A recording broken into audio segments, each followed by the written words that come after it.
Vous êtes beaucoup à me demander, dis-moi Gabou, est-ce que la MX5 NB en l'occurrence, c'est une bonne voiture pour les premiers permis, hein, les jeunes permis, vous venez d'avoir votre petit carnet de conduire et vous avez envie d'une chouette voiture. Eh ben, ça paraît ne pas être une si mauvaise idée sur papier, mais il y a quand même pas mal de petits points qu'on va aborder aujourd'hui qui sont plutôt importants.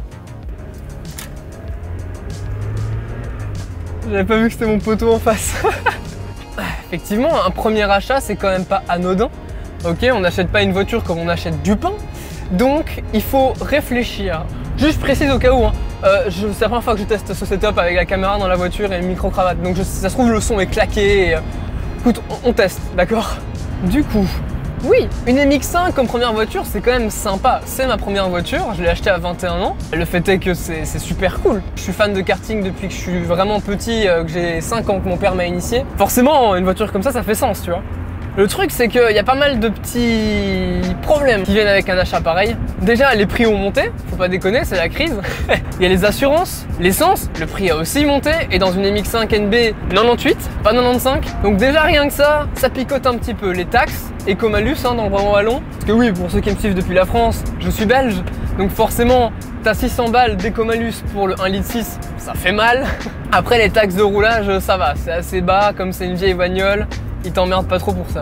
Par contre, à partir de cette année-ci de 2023, si je dis pas de bêtises, la mienne qui est de 2000, c'est ciao pour Bruxelles. Donc je veux plus rentrer dans la capitale avec. Par contre, le vrai problème, c'est que je vais peut-être bientôt plus pouvoir rouler avec en Wallonie tout court.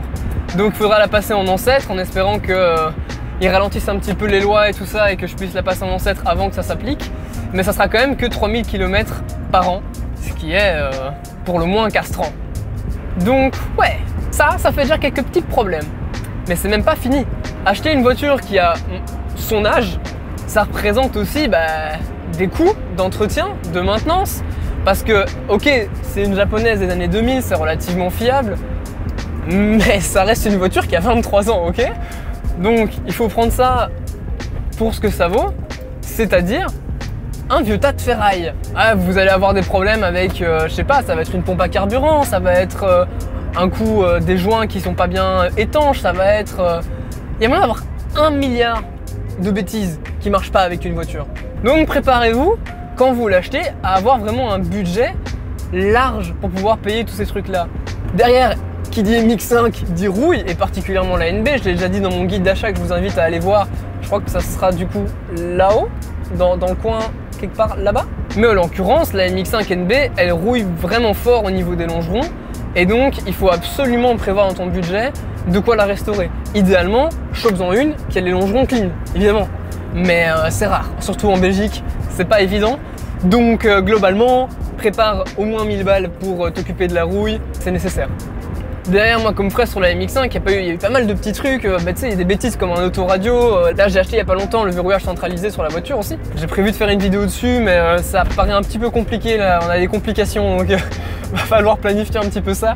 Sinon, il y a eu les bobines d'allumage, il y a eu un capteur d'angle du vilebrequin et un capteur de position de l'arbre à cam. Je crois que c'est l'inverse, mais bref. Il y a eu encore, je crois, 2-3 broutilles. J'ai encore réparé mon accoudoir ici qui ne se ferme pas. J'ai dû acheter des tapis pour le sol. Donc, il y a un budget à préparer, il n'y a rien à faire. C'est une voiture d'occasion et qui plus est, elle est vieille. Donc, quand vous voyez une voiture... aujourd'hui une NB c'est quoi? C'est 6500 pour avoir un truc un peu comme celle-ci. Probablement même un peu plus dans cette config. Voilà, il faut préparer les billets. Et il faut partir en se disant, ça va me coûter peut-être 6500, 7000. Mais je me prépare à rajouter 1500 pour des dingueries qui vont arriver derrière. Plus rajouter encore des billets pour tout ce qui est taxes, etc. Donc de nouveau, pour un premier permis, ça commence à devenir compliqué niveau prix. Après, je tiens à dire que ces bagnoles, malgré leur âge, tiennent très bien. Tu peux choper une bagnole comme celle-ci avec 300 000 bornes et qui roule parfaitement bien, tu vois. Donc, il faut pas non plus trop se fier au kilométrage. Évidemment, 400 000, ça va commencer à devenir un peu compliqué, mais 300 000 bornes, j'en connais pas mal qui roulent encore, donc c'est vraiment pas un souci, c'est elle a bien été entretenue.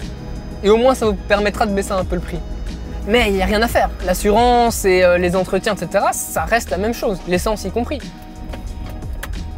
Je sais pas du tout où je vais, hein. Par contre, je me perds complètement. Ah, les déroutes à pavés, parfait pour le son, ça.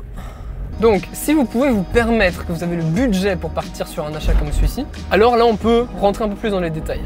La MX5, on l'achète pas seulement parce qu'elle a un look un peu sympa, en tout cas pour ma part, c'était surtout pour l'esprit de conduite qu'elle représente. Des voitures sympas type cabriolet, il y en a pas mal. Moi ce qui m'intéressait, elle est pavée vraiment genre... Je suis désolé, elle est pavée tous les 5 mètres ici, c'est quoi cette route? Ce que je cherchais dans une voiture, c'est d'avoir une expérience de conduite qui s'approche à du pilotage de week-end. En gros, avec 2-3 prépas, tu peux avoir une voiture fun à conduire tous les jours, mais qui te donne un plaisir de conduite et que tu peux pousser un peu dans tes limites, apprendre à connaître tes limites, tu vois. Et ben la MX5, en tout cas la NB ici, la 1,6 litre, oui et non, elle est un peu dans cet esprit-là, mais pas complètement. Si tu suis l'idée que moi je t'ai exprimée maintenant, prévois de changer les suspensions, prévois de changer le différentiel, parce qu'un différentiel ouvert et des suspensions de bateau, ok pour un daily c'est pas dérangeant, mais si tu veux pousser, ça va poser problème. Notamment le crash que j'ai eu il y a 4 mois déjà, putain. Ce crash là est principalement dû, ok certes à la vitesse, mais aussi pour moi surtout, je vais pas où là. Pour moi c'est surtout dû à un mauvais setup de suspension et de différentiel ouvert qui a fait que quand j'ai perdu le grip, j'avais plus rien en fait, j'avais plus rien auquel me maintenir parce que la voiture m'a juste dit c'est en dehors de mes limites. Donc ça c'est vraiment le truc qui m'a fait me dire ok la rouille ça passe en premier, ça c'est sûr, mais direct après ça, ça va partir sur des suspensions et surtout le différentiel. Voilà, c'est un peu inévitable à mon avis. De nouveau pour mon style de conduite. C'est pas celui de mon père, c'est pas celui de ma meuf, c'est pas celui de ma mère. Donc chacun son truc. Mais quand bien même on ne prendrait pas en compte la conduite agressive, la MX5 NA et NB ça reste des voitures qui sont risquées. C'est une propulsion, il n'y a pas d'aide de traction, donc si tu perds la traction, il n'y a juste plus de traction. D'autant plus avec un différentiel ouvert qui peut jouer un peu des tours, ça reste quand même une conduite qui peut être un peu risquée. Il suffit de voir un peu les commentaires de la vidéo que j'ai mis où je me suis cassé la figure. Il y en a quand même beaucoup d'autres qui ont eu un crash cet hiver avec leur MX. Il suffit d'avoir des pneus un peu usés ou des pneus d'été en hiver pour perdre super facilement le grip. Et avec une voiture comme ça, les gars, ça pardonne pas. Hein.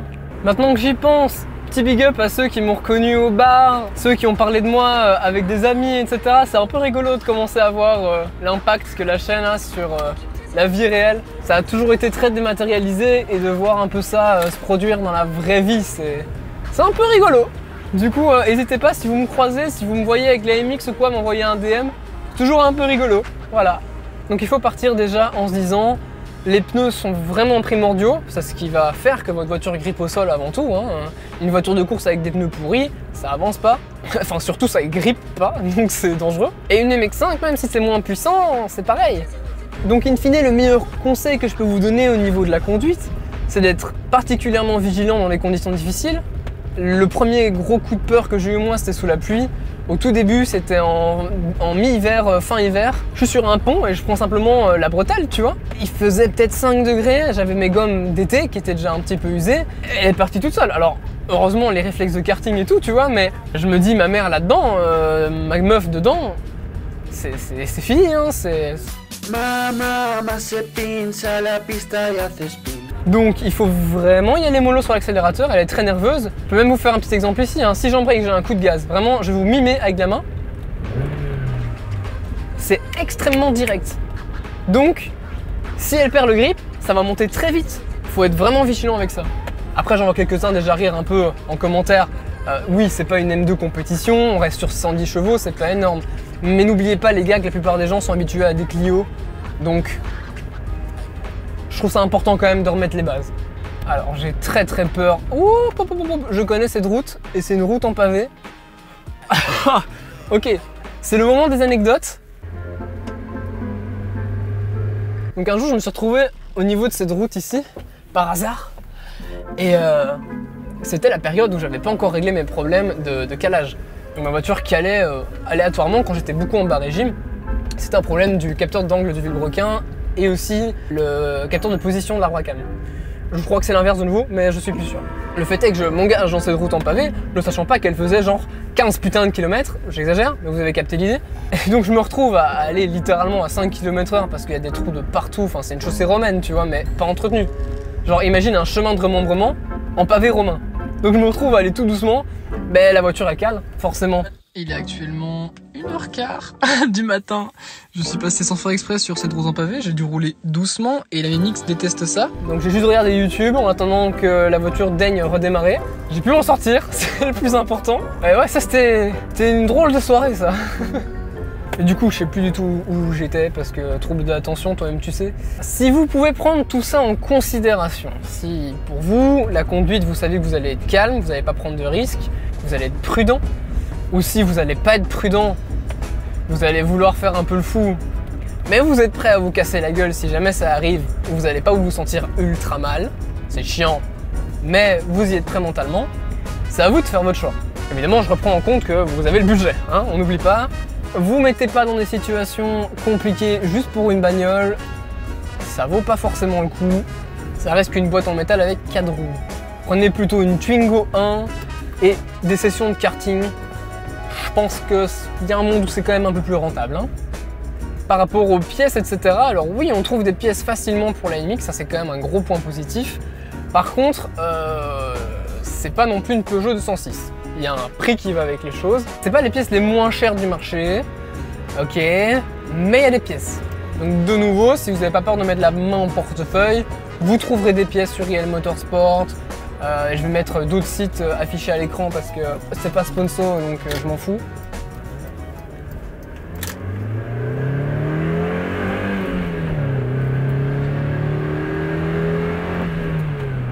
C'est vrai que pour ça, c'est quand même marrant.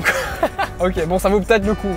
Encore peut-être un truc que j'ai pas dit dans le guide d'achat. Évitez le 1,8 litre, niveau fiabilité du moteur, elle est pas dingue, maintenant je le sais grâce à mon nouveau garagiste mis à ta planète. Gros bisous à toi Gigi. Ouais, évitez les 1,8 litre, 1,6 litre c'est quand même plus fiable. Prends plutôt la différence que tu vas garder dans ta poche entre le 1,6 litre et le 1,8 litre pour te prendre différencier les suspensions. Et à mon sens, tu auras une bien meilleure expérience que si tu avais pris un 1,8 litre. Parce que 1,8 litre avec des suspensions molles, bah, ça reste des suspensions molles, tu vois. Et puis en plus, tu as le problème de fiabilité. Encore un petit aparté par rapport au confort de conduite. C'est vrai que je parle des suspensions un peu bateau, machin. En réalité, je trouve cette voiture plus confortable à conduire que la Polo de ma mère.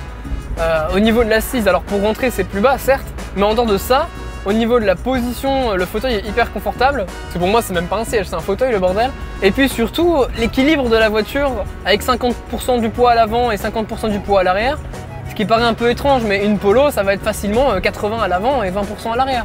Donc dès que tu prends des dodanes, ton essieu avant, il prend tarif, tu vois. Alors qu'avec celle-ci, je peux aller plus vite sur les dodanes sans avoir peur parce que juste, elle passe tout seul en fait. Les suspensions marchent vraiment bien. Si votre but c'est d'avoir juste un daily driver un peu cool avec l'option cabriolet, eh ben vous allez être servi.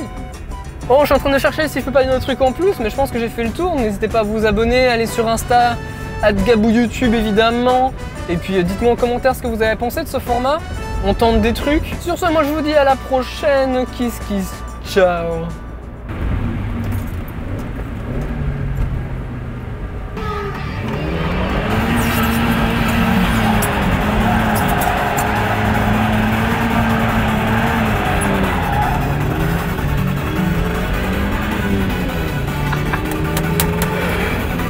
Rien de mieux pour aller dormir qu'une bonne odeur de gomme brûlée.